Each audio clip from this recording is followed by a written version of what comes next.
السلام علیکم، welcome to Iram voice channel. آج کا واقعہ جو میں آپ کو سنانے جا رہی ہوں یہ میرے اپنے کزن کے ساتھ پیش آیا۔ واقعہ بہت ہی ڈراؤنی اور خوفناک ہے، سنتے ہی رونگٹے کھڑے ہو جائیں گے، کیونکہ اس میں پورا کردار سرکٹے کا ہے۔ اور میرا کزن جس نے اپنی آنکھوں سے وہ واقعہ دیکھا، آج بھی جب وہ واقعہ یاد کرتا ہے تو اس کے رونگٹے کھڑے ہو جاتے ہیں۔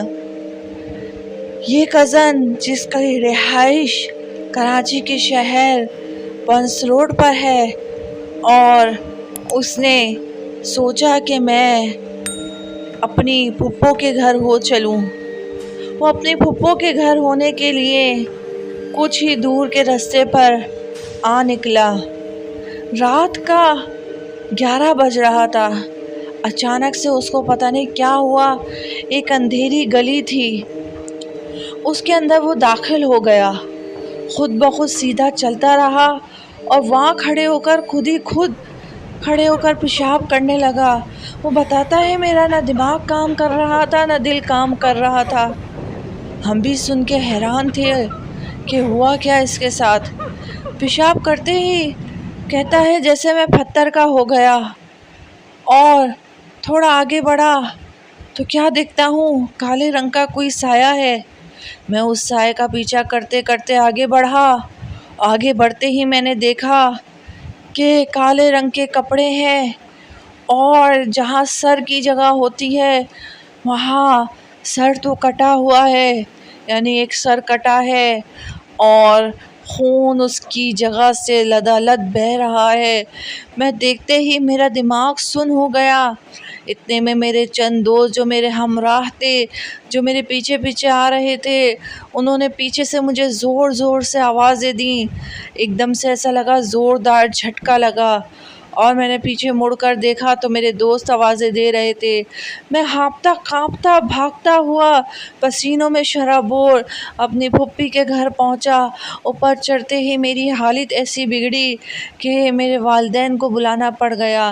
یہاں سے نکلتے ہی ہم اپنے گھر پہنچے۔ وہاں جاتے ہی مجھے بخار چڑھ گیا۔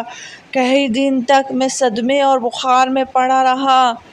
امی میری دیکھ بھال کرتی، پوچھتی تو مجھے وہ واقعہ یاد آ جاتا۔ میں امی کو پورا واقعہ سنایا، اور پھر ایک دن دوبارہ جب میں ٹھیک ہو گیا، 1 آدھ مہینے بعد پھر میرا پھوپھی کے گھر جانا ہوا، تو پھر مجھے وہی ہوا، کرنٹ سا لگا، اور لگنے کے بعد پھر میں اس گلی میں داخل ہو گیا۔ گلی میں داخل ہونے کے بعد میرے رونگٹے اس طرح کھڑے ہوئے کہ پھر میں نے جو ہے وہ پیشاب کرا۔ پیشاب کرتے ہی نہ میرا دل کام دیا نہ دماغ، بس آگے بڑھتا گیا۔ وہی کالے رنگ کا سایہ، خون بہہ رہا ہے، اور اسی طرح میری چیخیں نکل گئی۔ اس دفعہ میں نے حواس اپنے جانے نہ دیے، اور اتنا چیخا، چیخ کے مارے بھاگم بھاگ میں پھر آیا، اور اپنی پھوپھی کے گھر میں آ کے وہ کیک بہت ہی قریب تھا، بے ہوش ہو گیا۔ بہت دیر تک چھینٹے مارے، پھر سے میرے امی ابو آئے، اور میں وہیں پر رات رکا۔ امی ابو بھی رکے۔ ساری رات خوف و ہراس میں نکل گئی۔ سونا کہاں تھا، وہی قصہ چلتا تھا، وہی قصہ ہر ایک کے آگے دہراتا اور بتاتا۔ صبح ہوتے ہی امی وہاں سے نکلی گھر لے کر، اور کئی مہینوں تک مجھے اس علاقے میں آنے نہ دیا۔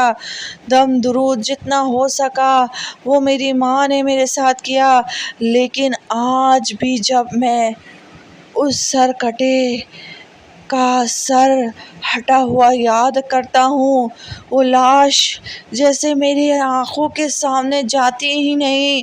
میری کزن کا کہنا ہے، اور آج بھی زیادہ شدت سے جب اس واقعے کو، اس اندھیری رات کو یاد کرتا ہوں تو حالت بگڑ جاتی ہے۔ اللہ پاک ایسی مخلوق سے ہمیں محفوظ فرمائے۔ اللہ تبارک و تعالیٰ اپنے حفظ و امان میں رکھے، آمین۔ پیارے بہن بھائیوں، اگر آپ کو واقعہ پسند آیا ہے تو میرے چینل کو سبسکرائب کر دیں، ساتھ ہی بیل آئیکن اس کو دبا دیں تاکہ آنے والا نیا واقعہ آپ تک پہنچ سکے۔ اللہ حافظ۔